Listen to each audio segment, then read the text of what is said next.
Okay, I'm going to show you how to set the service indicator on a Mercedes 320 CDI, but it is similar for other models as well, other engine sizes.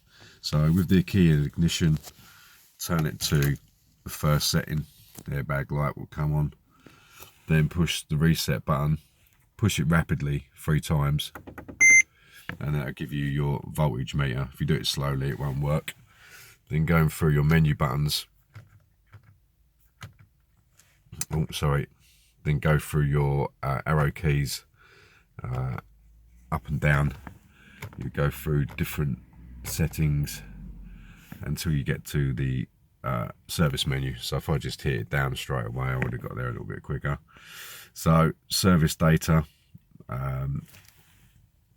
we want to go to confirmation, so we want to go down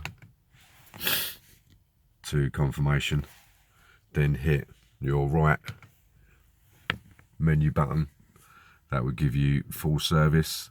So that's what I've just done, air filter, oil filter, and oil change. So to confirm, hit that button, service confirmed. All done. Thanks for watching, hope it helped. Please subscribe. Many thanks.